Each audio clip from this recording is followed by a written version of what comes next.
Hello guys, इस question में दिया हुआ है कि a disc of mass m and the radius r is the rolling with angular speed omega on the horizontal plane.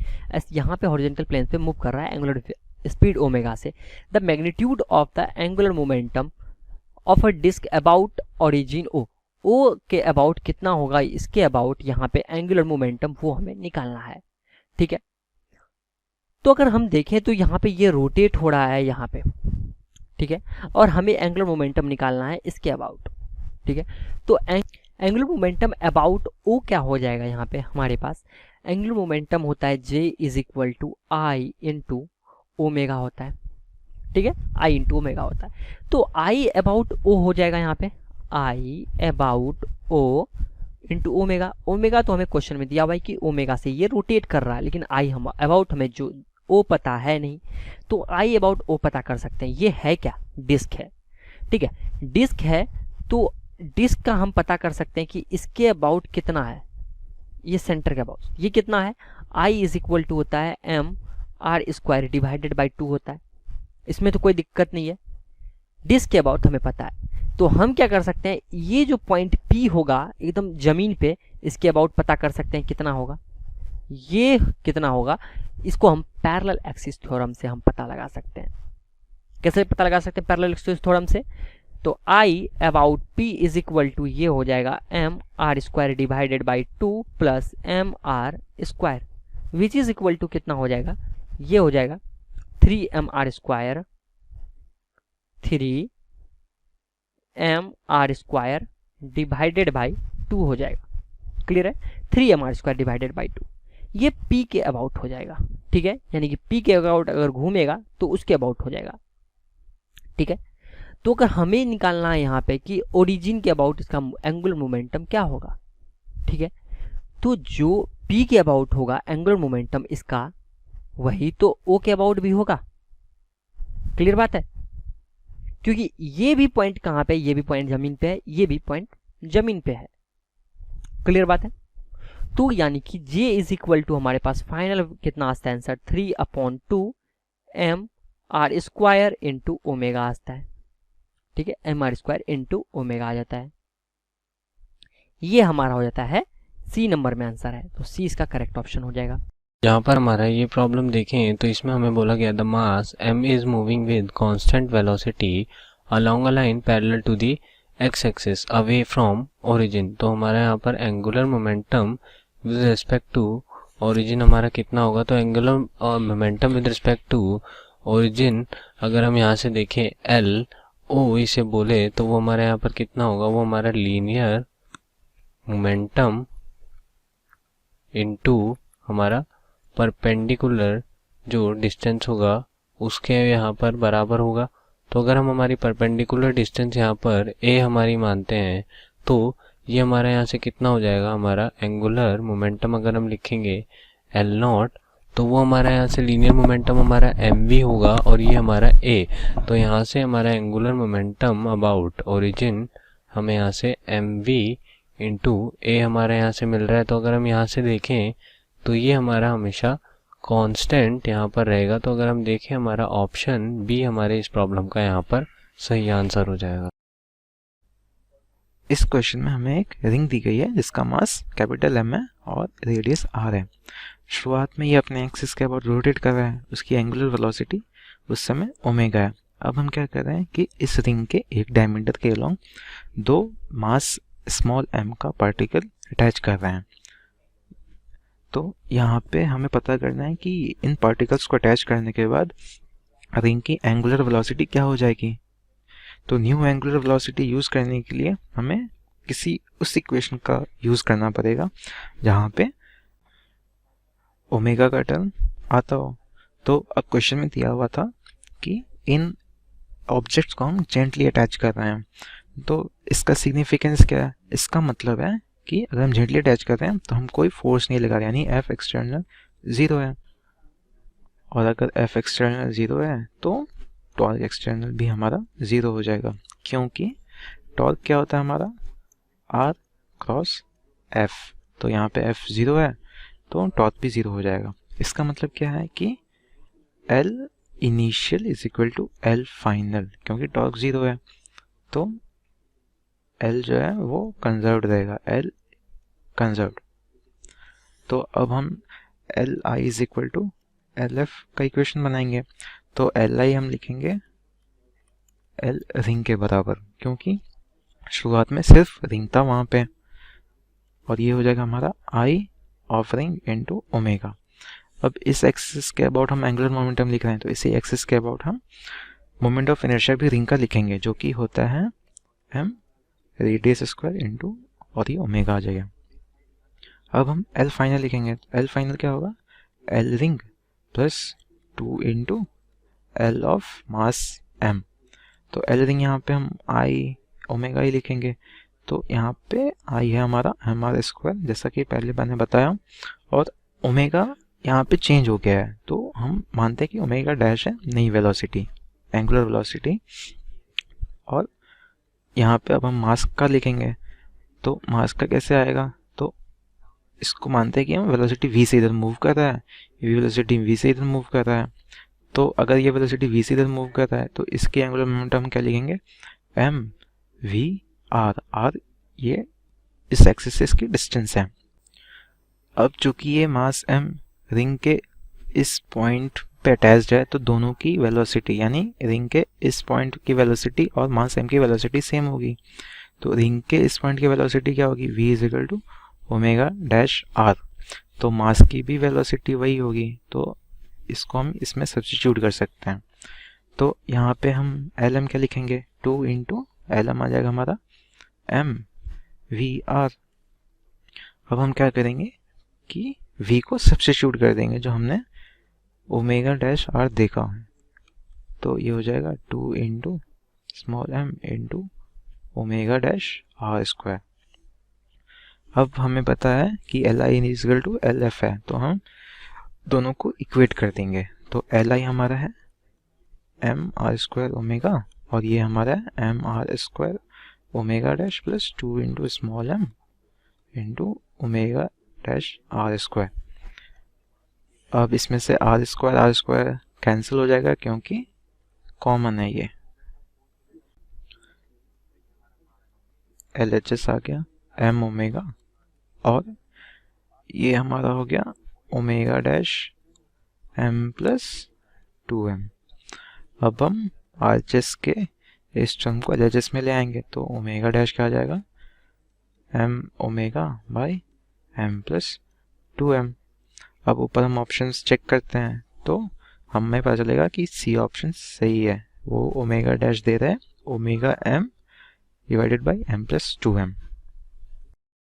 The question is this: the torque tau on body about a given point is found to equal a cross L vector, where a is a constant vector, L is the angular momentum of the body over the point. So from this is a follow that now here dl dt is perpendicular to L at all instant of time, and here this component L in direction A does not change with time, amplitude L does not change with time, L does not change with time. So here we have to find one by one. Now as we know that torque is equal to, here this is a cross L, it given in question. Now here as we know that it is a tau is equal to rate change of angular momentum with respect to time. So here we can write d dl y dt. So here we can write a dl y dt. This is a tau. Now here first part we can see dl dt is perpendicular to L at all instant of time. So here tau vector is perpendicular to a vector, and here tau is perpendicular to L vector. So that means in that case this is the dl dt is perpendicular to L at all instant time. So this option is right. Now here we can check option the V. Here this is the A part. Now we can check the B part. So B part is given the component of L in direction of A does not change with time. So here the component of L vector in direction of A is, here we can write L vector dot A cap. Now here we can differentiate this term. We can write d y2 dt. This we can write L vector dot A cap. So now here we can write L vector dot dA gap y dt, and here we can write dl vector upon dt is dot a cap equal to 0. So that means the component of L vector in direction of A vector does not change with time. So that means this option is right. Now here we can check the option of C. Here this is the given magnitude of L does not change with time. So here we can write L vector square, and here we can L vector. Now we differentiate of this term. So we can write this is the 2dl vector here and dt. Now here this is the L vector dl vector by dt plus dl vector dt dot L. So now here we can write this is the 2dl dt is equal to 2l vector dl vector by dt. So in that case, here it will come dl vector, here 2 to cancel here, and here this we can write dl vector is equal to dt is L vector dot A cross L vector. So that means is equal to 0. Now here we can take a dot product. So here it equal to 0. That means the magnitude of the L does not change with time. So this is also right. So L does not change with time. So now here we can check this option.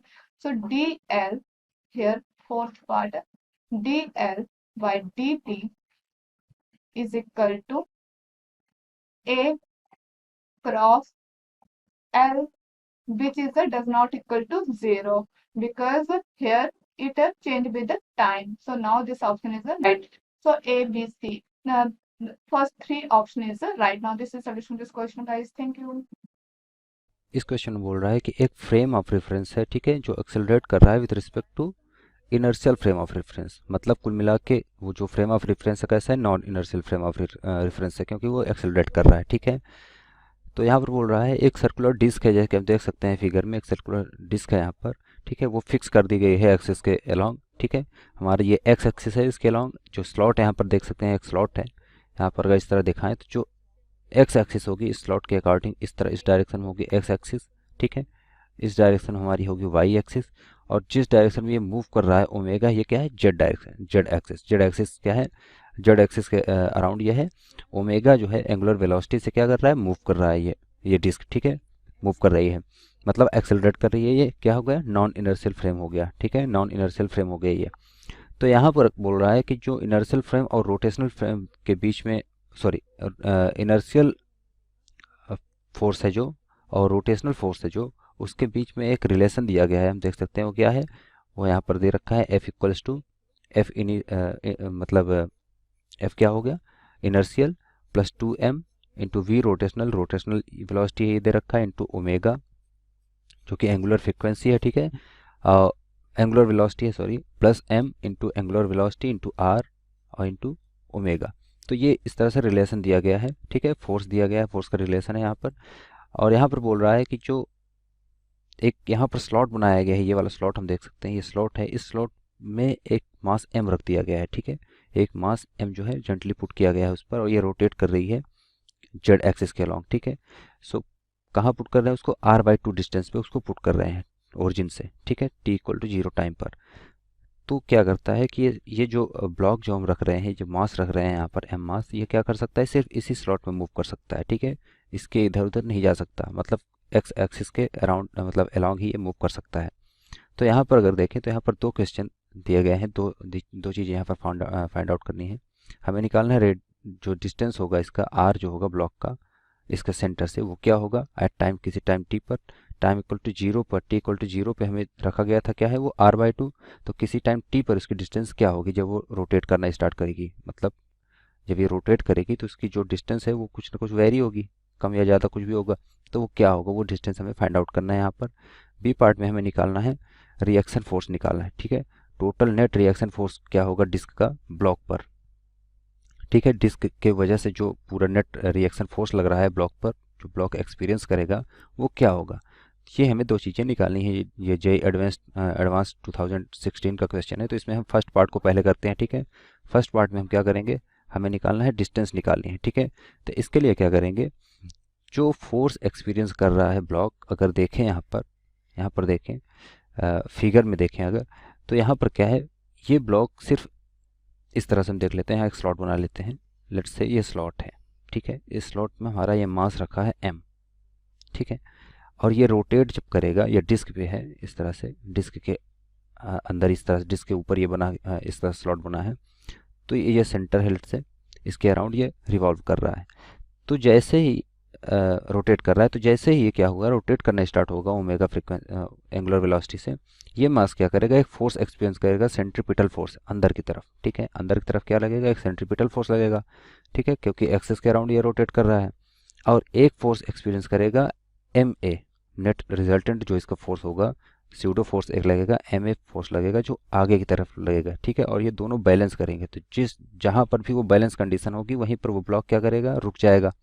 पहले तो move करेगा r/2 distance से, कुछ ना कुछ displace होगा, आगे पीछे कहीं भी होगा, पीछे भी आ सकता है, आगे भी जा सकता है, वही हमें कैलकुलेट करना है कि वो डिस्टेंस क्या होगी। ठीक है, तो इसमें क्या होगा, जब ये रोटेट करना स्टार्ट करेगा ब्लॉक, मतलब डिस्क जब रोटेट करना स्टार्ट करेगी, तो ये ब्लॉक जो है वो डिस्प्लेस होगा, अपने जो ओरिजिनल पोजीशन थी उसकी r/2, वहाँ से डिस्प्लेस होके किसी डिस्टेंस r पे जाके रुकता है। तो वो जो r डिस्टेंस होगी, उस पोजीशन पर जो MA की मैग्नीट्यूड होगी वो सेंट्रीपिटल फोर्स के मैग्नीट्यूड के इक्वल होना चाहिए, तभी वहाँ रुकेगा। नहीं तो अगर किसी का भी मैग्नीट्यूड ज़्यादा होगा, जिसका ज़्यादा होगा उस तरफ ब्लॉक मूव कर जाएगा। ठीक है, तो यहाँ पर देखते हैं, यहाँ पर हम लिख सकते हैं जो MA होगा, ठीक है, MA फोर्स है जो, वो किसके इक्वल होने चाहिए, वो इक्वल होगा mr ओमेगा स्क्वायर के। ठीक है, ओमेगा क्या है यहाँ पर, एंगुलर वेलोसिटी है। ठीक है, सो यहाँ पर देखें अगर, तो यहाँ पर इसको हम लिख सकते हैं इस तरह से, ये हमारे पास रिलेशन आ गया है, क्योंकि हम जानते हैं A इक्वल्स टू क्या होता है, सॉरी, क्योंकि क्या है कि A इक्वल्स टू जो होता है, एक्सेलरेशन जो होता है वो क्या होता है, r ओमेगा स्क्वायर के इक्वल होता है। ठीक है, तो यहाँ पर इसको पुट करते हैं अगर, तो ये आ जाएगा हमारे पास, ये फॉर्मूला इस तरह से बन जाएगा, ये हो जाएगा v dv डिवाइड बाई हो जाएगा dr। ठीक है, और ये इक्वल हो जाएगा हमारा r ओमेगा स्क्वायर के। ठीक है, क्योंकि v dv क्या है, dv बाई dr क्या है, हमारा एक्सेलरेशन होता है, v क्या है, v वेलोसिटी है। ठीक है, तो यहाँ पर हमने इसको इस फॉर्म में लिख लिया है, तो यहाँ पर इसको हम लिख सकते हैं। अब इसको क्या करेंगे, इंटीग्रेट कर देंगे, कहाँ से कहाँ तक करेंगे, इसको इंटीग्रेट करेंगे हम 0 टू v वेलोसिटी, पहले उसकी वेलोसिटी क्या थी, ब्लॉक की 0 थी, लेट्स से उसकी फाइनल वेलोसिटी क्या है v, जब वो r डिस्टेंस ट्रेवल करता है। ठीक है, और ये हमारे पास होगा v dv, और इक्वल्स टू आ जाएगा हमारे पास इधर, ये हो जाएगा ओमेगा स्क्वायर, क्योंकि कांस्टेंट है तो बाहर कर सकते हैं उसको, इंटू r dr, और लिमिट होगी इसकी r/2 पे पहले रखा था, अब ये जा रहा है, इसकी जो डिस्टेंस है क्या है, r है। ठीक है, फाइनल जो पोजीशन होगी उसकी क्या होगी, डिस्टेंस r होगी। तो यहाँ से इसको कैलकुलेट करें तो ये आएगा हमारे पास, कैलकुलेट करने के बाद ये आ जाएगा v इक्वल्स टू ओमेगा, और स्क्वायर रूट ऑफ आ जाएगा r स्क्वायर।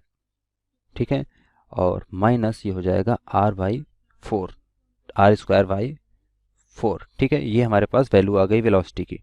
तो यहाँ से अब क्या हो जाएगा, यहाँ से इसको हम लिख सकते हैं, जो r निकालना है हमें, dr यहाँ से। ठीक है, क्योंकि हमें क्या निकालना है, इस r की वैल्यू निकालनी है, इस r की वैल्यू निकालनी है, तो इसको हम क्या करेंगे, फिर से इंटीग्रेट करेंगे। ठीक है, इसको हम लिख सकते हैं, इस चीज़ को हम फिर से लिख सकते हैं इस फॉर्म में, इसको हम लिख सकते हैं r/2 टू r। ठीक है, सॉरी स्मॉल r होगा, स्मॉल r तक वो जा रहा है, तो स्मॉल r होगा यहाँ पर, और ये हो जाएगा हमारा dr डिवाइड बाई हो जाएगा r square minus r square by 4। ठीक है, और ये इक्वल होना चाहिए हमारा किसके, ओमेगा dt के। ठीक है, v को हमने क्या लिख दिया, dv बाई dt किया, तो dt इधर आ गया,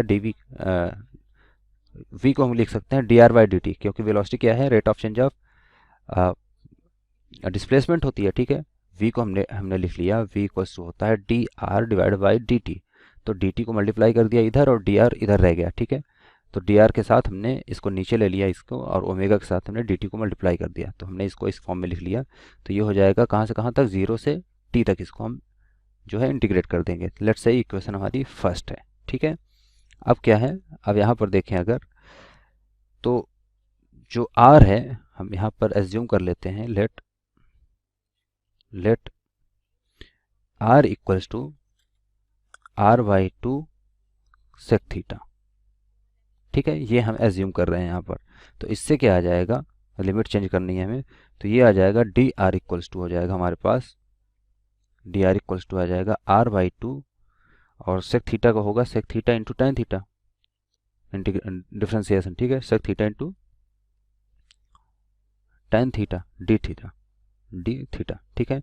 सो हम इसको पुट कर देते हैं यहाँ पर, तो ये आ जाएगा फाइनली इक्वेशन 1 में पुट करेंगे तो हमारा इक्वेशन जो है इस तरह से हो जाएगा। ये हो जाएगा r/2 sec theta into tan theta, ठीक है, इंटू डी थीटा, डिवाइड में आ जाएगा हमारे पास, डिवाइड में था यहाँ पर स्क्वायर रूट ऑफ हो जाएगा r²/4 into ten square theta, ठीक है। ये हमारे पास इस फॉर्म में आ गया और ये इक्वल हो जाएगा हमारा, ये हो जाएगा 0 to t, इधर था हमारा 0 to t ओमेगा dt, ठीक है। सो फाइनली इसको जब हम इंटीग्रेट करेंगे, जब इसको इंटीग्रेट करेंगे तो हमारे पास रिजल्ट आएगा जो वो आ जाएगा ओमेगा इंटू टी, हम इसको पहले लिख रहे हैं तो ये हो जाएगा ओमेगा इंटू टी, ये इक्वल होगा हमारा ln, लॉग ले लिया हमने यहाँ पर, ये आ जाएगा 2r डिवाइड बाई r, ठीक है, प्लस हो जाएगा square root of 4r square minus r square, capital R square, ठीक है, और डिवाइड में आ जाएगा ये कैपिटल R के, ठीक है। सो हमारे पास यहाँ से आ जाएगा, इस तरह से इसको सॉल्व करेंगे तो हमारे पास जो डिस्टेंस है r निकल के आएगी, वो आ जाएगी r इक्वल्स टू r/4, ठीक है, r/4 multiply by e to the power omega T, और प्लस हो जाएगा plus e to the power minus omega T, ठीक है। सो हमें यही कैलकुलेट करना था इसमें कि जो r की वैल्यू होगी वो क्या होगी, तो हमने कैलकुलेट कर ली है। जो डिस्टेंस r होगा वो क्या होगा, r/4 into E to the power omega T plus हो जाएगा e to the power minus omega t. तो हम देखते हैं कौन सा आंसर सही होगा इसके लिए, कौन सा ऑप्शन सही होगा। तो ऑप्शन में देखें तो हमारा जो यहाँ पर देखें कौन सा ऑप्शन सही है, जो फर्स्ट ऑप्शन है r/4 E to the power omega T plus E to the power minus omega T, ये इसका क्या होगा, करेक्ट ऑप्शन होगा, ठीक है। तो फर्स्ट पार्ट का हमने आंसर निकाल लिया है, हमें ये मिल गया है, ठीक है, और डिस्टेंस मिल गई है जहाँ पर ब्लॉक रुक रहा है यहाँ पर जाके। तो जो नई डिस्टेंस है वो क्या होगा, r/4 E to the power omega T plus E to the power minus omega T. मतलब क्या हो रहा है कि r/2 था, अब r/4 हो गया, मतलब डिस्टेंस इसकी बढ़ गई है, ठीक है। डिस्टेंस डिस्टेंस क्या हो गई, कम हो गई है, मतलब वो सेंटर की तरफ और जो है स्लाइड कर जाएगा। मतलब यहाँ पर क्या हो रहा था, इस पोजीशन पे जहाँ पर r/2 पे जहाँ पोजीशन थी उसकी, उस पॉइंट पर जो mv²/r था, जो सेंट्रीपिटल फोर्स था, उसका मैग्नीट्यूड ma से जो है कम था, ज़्यादा था। इसलिए क्या हुआ, वो मूव करके बैलेंस करने के लिए सेंटर की तरफ और मूव कर जाएगा ब्लॉक, ठीक है, उस स्लॉट में। अब इसी तरह बी पार्ट को सॉल्व करेंगे। बी पार्ट में बोल रहा है the net reaction of the disc, ठीक है, हमें ये निकालना है टोटल रिएक्शन क्या होगा डिस्क का, जो कि मास ए पे लग रहा है, ठीक है, इस ब्लॉक पे लग रहा है, तो वो हम निकालेंगे। यहाँ पर बी पार्ट कर लेते हैं, बी पार्ट हम सॉल्व करेंगे यहाँ से, तो ये हो जाएगा बी पार्ट। बी पार्ट में हम क्या करेंगे, एक डिस्क बना लेते हैं यहाँ पर छोटा सा, ठीक है। लेट्स से ये हमारे पास एक डिस्क है, ठीक है, इस पर दो तरह के फोर्स लगेंगे, ठीक है, इस पर दो तरह के फोर्स लगेंगे। यहाँ पर हम इस तरह से बना लेते हैं इसको, ये फोर्स इस डायरेक्शन में, ये थोड़ा सा इस डायरेक्शन, ये डायरेक्शन होगी, और एक ये डायरेक्शन, ठीक है। यहाँ पर क्या होगा, XYZ कोऑर्डिनेट हम बना रहे हैं, यहाँ पर ये I है, ठीक है, ये J कैप है और ये K कैप होगा, ठीक है। इसके K कैप मतलब Z एक्सिस है, Z एक्सिस के अलॉन्ग क्या है, ये इस एक्सिस के अराउंड जो है अबाउट ये मूव कर रही है, रोटेट कर रही है, तो ओमेगा होगा यहाँ पर, ठीक है। यहाँ पर इस डायरेक्शन में क्या है, वेलोसिटी होगी, जिस डायरेक्शन में ये ब्लॉक रखा गया है, ब्लॉक इस डायरेक्शन में है, एक्स एक्सिस पर रखा गया है, तो इसकी वेलोसिटी इधर आएगी, तो क्या होगी VR लेट से, ठीक है। और इसकी डिस्टेंस यहाँ से यहाँ तक है, क्या है, जो हमने डिस्टेंस निकाल ली वो क्या है, R है। नई डिस्टेंस, तो ये r होगा, r पॉइंट पे अब रुका हुआ है और ये हमारी y एक्सिस है, ठीक है।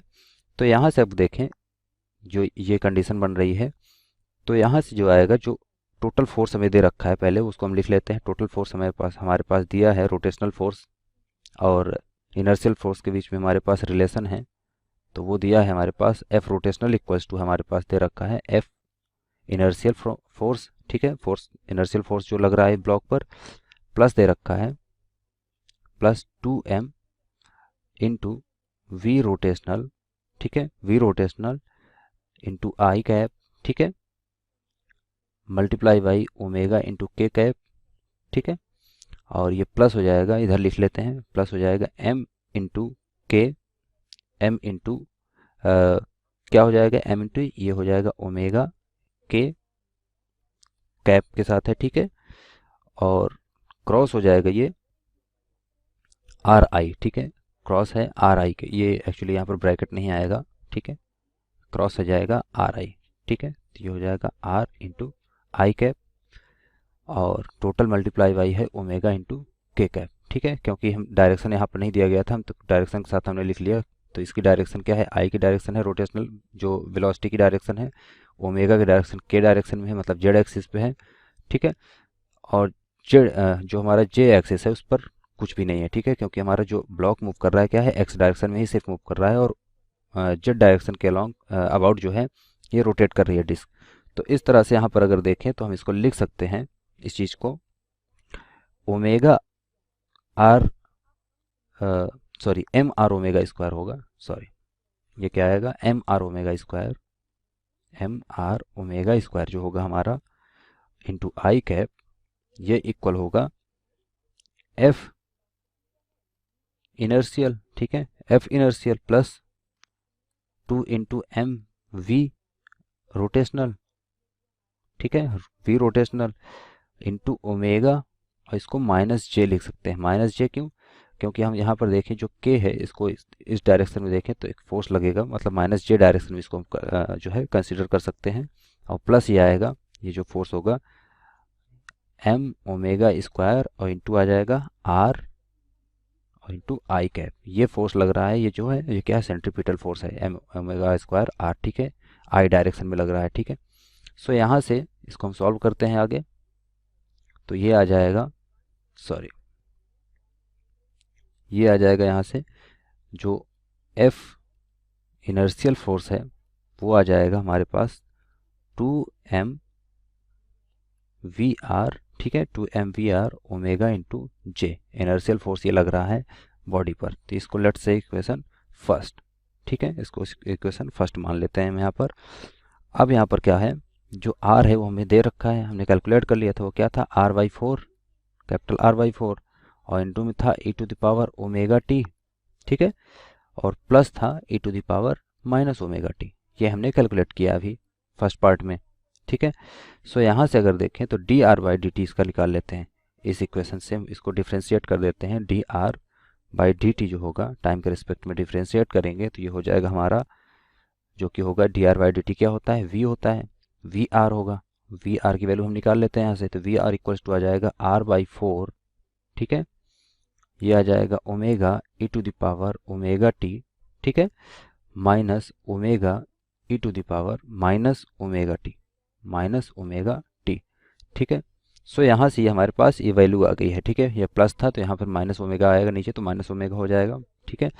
सो तो अब इसकी वैल्यू क्या करेंगे, फर्स्ट इक्वेशन में पुट कर देते हैं, ठीक है। फर्स्ट इक्वेशन में जैसे ही पुट करेंगे तो हमारे पास फार्मूला आ जाएगा, जो फार्मूला आएगा वो हो जाएगा एफ इनर्शियल जो होगा वो आ जाएगा हमारे पास 2m आर ओमेगा, 2m, ये v की वैल्यू क्या है r, ओमेगा यहाँ से कॉमन ले लेते हैं, ओमेगा बाहर आ गया, r ओमेगा बाई क्या हो जाएगा 4, और मल्टीप्लाई बचेगा हमारे पास e to the power omega T minus E to the power minus omega T, ठीक है। तो ये हमारे पास इस तरह से आ गया, ठीक है।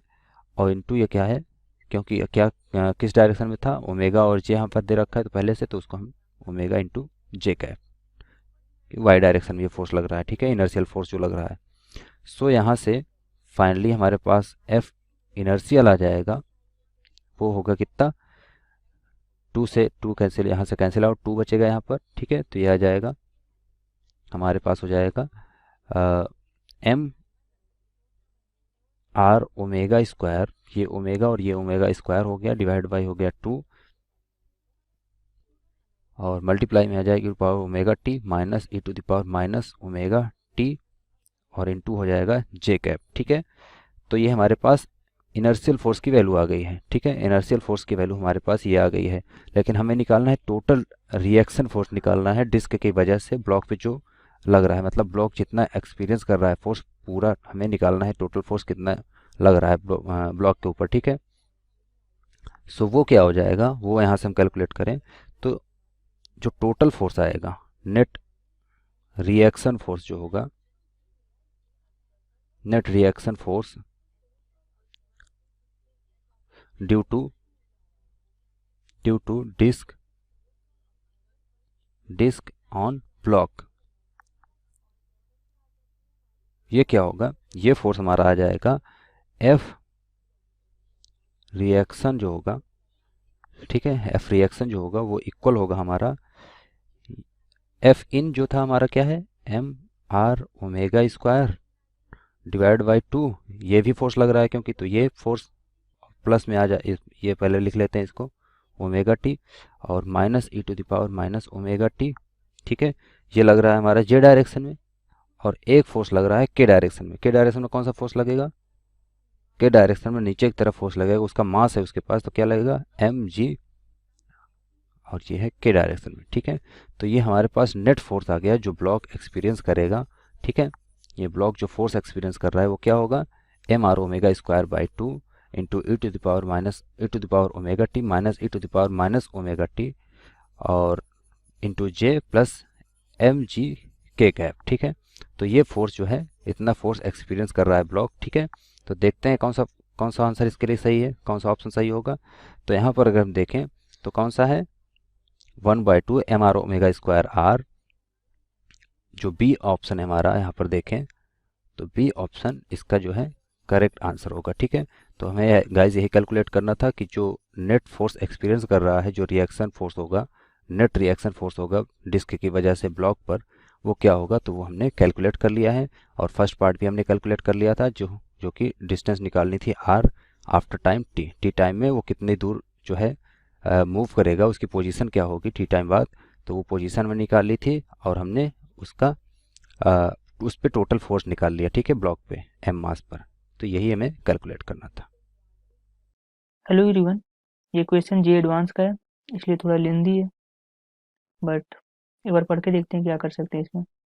Uniform circular disc of mass 50 kg, तो ये यूनिफॉर्म सर्कुलर डिस्क है, इसका मास 50 kg दिया है, रेडियस 0.4 मीटर बताया गया, is rotating with N angular velocity of 10 radian पर सेकेंड, ठीक है। About its own axis, own axis का मतलब क्या है कि इसका ये जो सेंटर है यहाँ पर परपेंडिकुलर एक्सिस बना दी गई है, ठीक है। अब उसने क्या कहा है, two uniform circular disc, uniform circular rings each of mass 6.25 kg and radius 0.2 metre, उनको इस तरह से प्लेस कर दिया गया, and very important point is there are placed gently, means ऐसे प्लेस किया गया है कि रिंग के ऊपर कोई भी एक्सटर्नल फोर्स या टॉर्क एक्ट नहीं हो रहा है।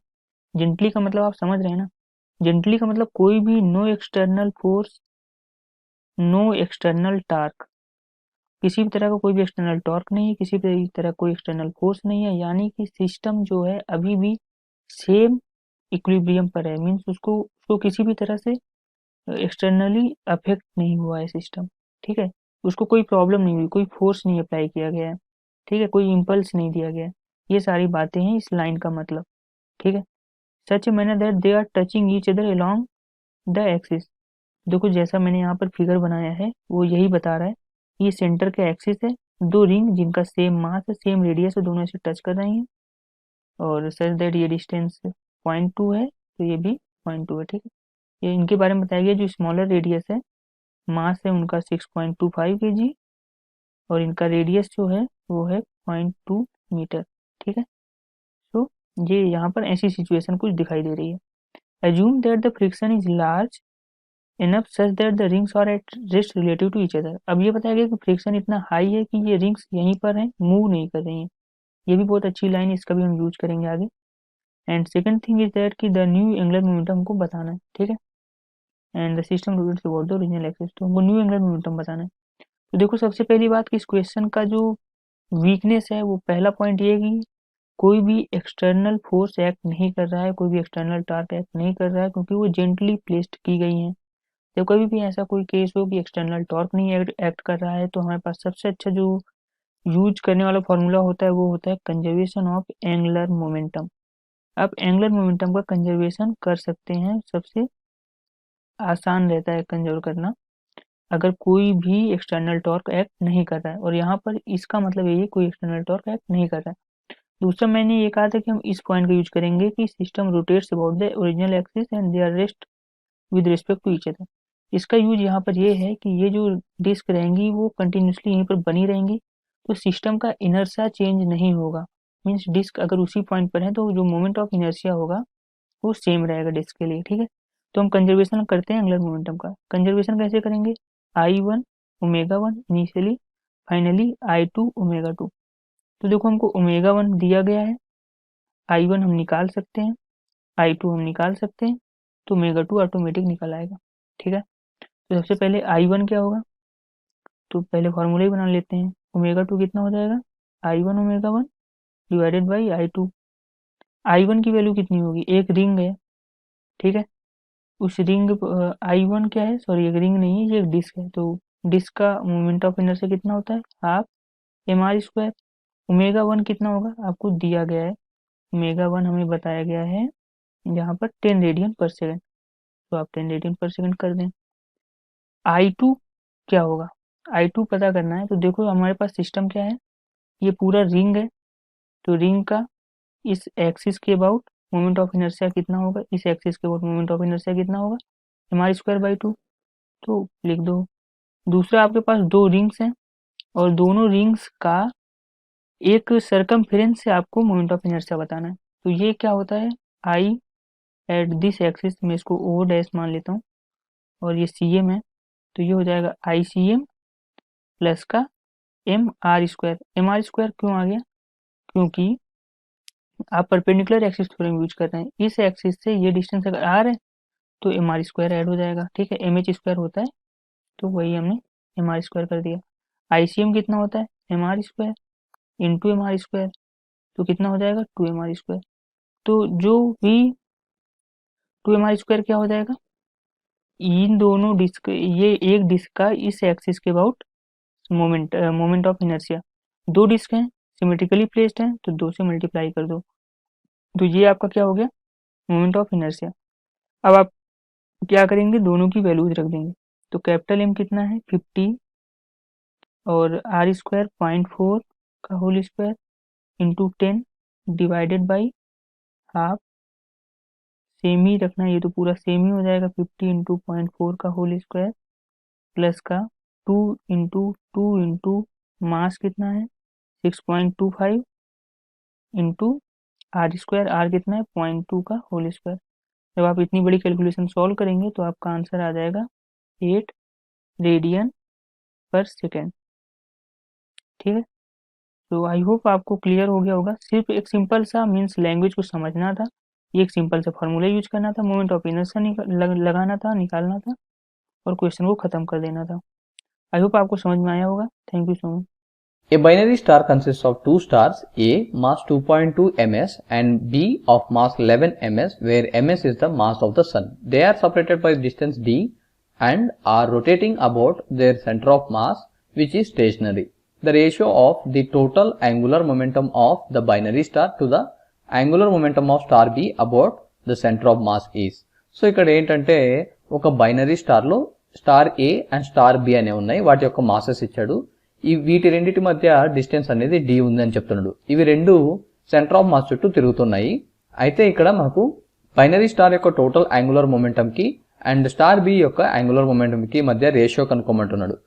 బైనరీ స్టార్ యొక్క టోటల్ యాంగులర్ మొమెంటం LT అని అనుకుందాం, స్టార్ B యొక్క యాంగులర్ మొమెంటం LB అని అనుకుందాం. ఓకే, మనల్ని LT బై LB కనుక్కోమంటున్నాడు. ఓకే, సో ఇక్కడ బైనరీ స్టార్ అంటే ఏంటి, ఇందులో రెండు స్టార్స్ ఉంటాయి, ఈ రెండు స్టార్స్ గ్రావిటేషనల్లీ బౌండ్ అయి ఉంటాయి అన్నమాట. ఓకే, సో ఇది ఎగ్జాంపుల్ అనమాట, ఈ పిక్చర్ లో బైనరీ స్టార్ ని చూపించడం జరిగింది. Okay, so total angular momentum of binary star ఏమవుతుంది, అది angular momentum of star A plus angular momentum of star B అవుతుంది, ఎందుకంటే binary star consist of 2 stars కాబట్టి. Okay, so what is the angular momentum of star A, అది చూసినట్టయితే it's moment of inertia into angular velocity. Next star B యొక్క angular momentum ఏంటి, అది it's moment of inertia into it's angular velocity. ఇక్కడ star A star B రెండింటికి same angular velocity ఉంటుంది. Okay, so IA plus IB into omega అనేది మనకు total angular momentum of the binary star అవుతుంది. So LB ఏంటి అంటే angular momentum of star B అనమాట. ఇది moment of inertia of star B into omega అవుతుంది. Okay, so మనకు కావాల్సింది ఏంటి, ఎల్టీ బై ఎల్బి అనమాట. Okay, LT by LB is equal to IA plus IB into omega divided by IB omega.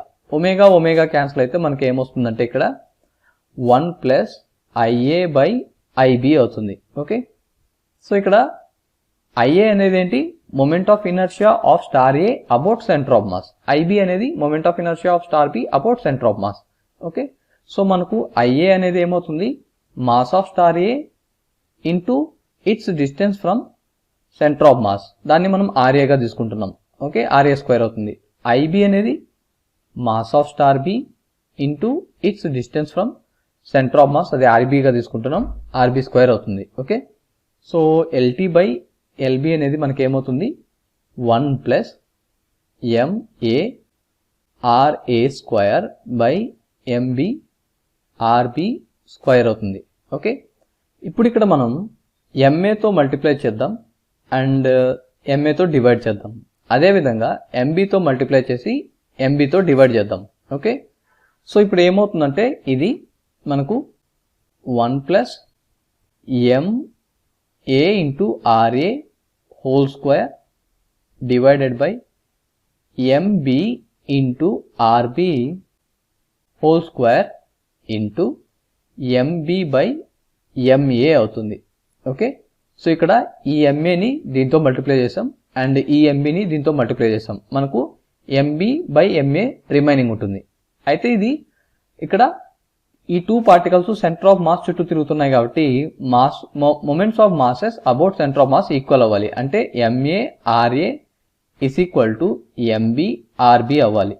Okay, so దాని నుంచి మనకు ఈ 2 terms cancel అవుతాయి. ఓకే, సో ఇప్పుడు ఇది ఏమవుతుంది, 1 plus mass of star B by mass of star A, ఈ 2 స్టార్ల యొక్క మాస్లు మనకి ఇచ్చాడు. Okay, so LT by LB ఏమవుతుంది, 1 plus mass of star B ఏంటి, అది 11 times mass of sun divided by star A యొక్క మాస్ ఏంటి, 2.2 into mass of sun. Okay, mass of sun cancel అవుతాయి.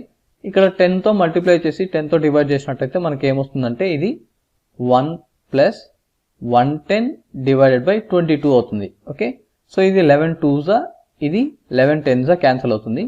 సో ఇది 5తో క్యాన్సిల్ అవుతుంది, మనకి ఇది ఏమొస్తుంది, 6 వస్తుంది. Okay, so the ratio between LT and LB అనేది ఓకే అది 6/1 అనమాట, ఆర్ 6:1 అని చెప్పొచ్చు. ఓకే, సో ఇది మనకు ఏ ఆప్షన్ లో కనిపిస్తుంది, ఆప్షన్ 3 అనమాట. So option 3 is the correct answer.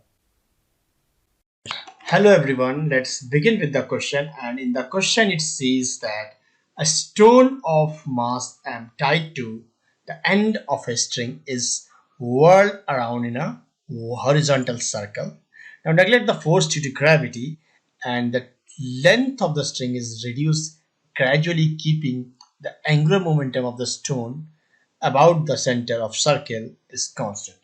Now the tension in the string is given by a relation that is T is equal to AR raised to the power n, where A is a constant, R is an instantaneous radius of the circle. Then what is the value of n? So let's begin with the problem. Now first we have to understand the scenario. Here what is happening is that a body is moving in a horizontal circle, that will be like this, right? So in this case, the centripetal force is acting in the inward direction, and that centripetal force will be equal to the tensile force. So with this we can say the tensile force is equal to mv square by r. Second thing is says that the angular momentum of the stone about the center of the circle is constant, and we know that the formula of angular momentum is equal to mvr. So from here r will be equal to, we can calculate from here the value of v, that is v will be equal to l by m into r. Okay, so this is the value that we have obtained here. Now r is the radius of this circle. Say this is equation 1 and this is equation 2, and if we replace the value of velocity from equation by L by mr, then the equation of t will become, here t will be equal to m by r into L square by m square into r square. Further, from here t will be equal to L square by m into r to the power minus 3. So here L is given constant and m is also constant. So when we compare this with the equation that is given in the question, which is equal to a is equal to r to the power n, so we can clearly say that the value of a has came out L square by m, where the value of n has came out as minus 3. So this was about the answer of this question. So when we move towards the option and matches with, then option A certainly matches with the value of n. So option A is the correct answer of the question. So this was about this question. Thank you for watching. A thin uniform circular disk of mass capital M and radius capital R is rotating in a horizontal plane about an axis passing through its center and perpendicular to its plane with an angular velocity omega. Another disk of the same dimension but of mass 1 by 4 capital M is placed gently on the first disk coaxially. The angular velocity of the system is option 1 2 by 3 omega, option 2 4 by 5 omega, option 3 3 by 4 omega, and option 4 1 by 3 omega. So initially, when only one disk is present, the moment of inertia I is equal to half m r square. The value of moment of inertia is half m r square because it is given to us that it is a uniform thin circular disk, and for a disk the moment of inertia is half m r square and the angular velocity is omega. Then we add another disk of the same dimensions but has mass 1 by 4m, and the moment of inertia about the axis, which is common to both these disks, is equal to I1 plus I2. I1 is equal to half m r square plus I2 is half m by 4 into r square. This means I dash is equal to 4 plus 1 by 8 into m r square, which is equal to 5 by 8 m r square. This is the moment of inertia when the other disk is also added coaxially. So we need to find the angular velocity of system, that is both the disks. Since the angular momentum about the axis is conserved because there is no external torque applied to the system, therefore we can say that the initial angular momentum I omega is equal to the final angular momentum I dash omega dash. This implies omega dash is equal to I upon I dash into omega. This is equal to half m r square divided by I dash is 5 by 8 m r square multiplied by omega. So mr square can be cancelled. So we get omega dash is equal to 8 upon 2 into 5. So this becomes 4 multiplied by omega. Therefore, the new angular velocity of the system omega dash is equal to 4 by 5 omega. This is our answer. And looking at the options, option 2 says that the angular velocity of system is 4 by 5 omega. Therefore, option 2 is the correct answer.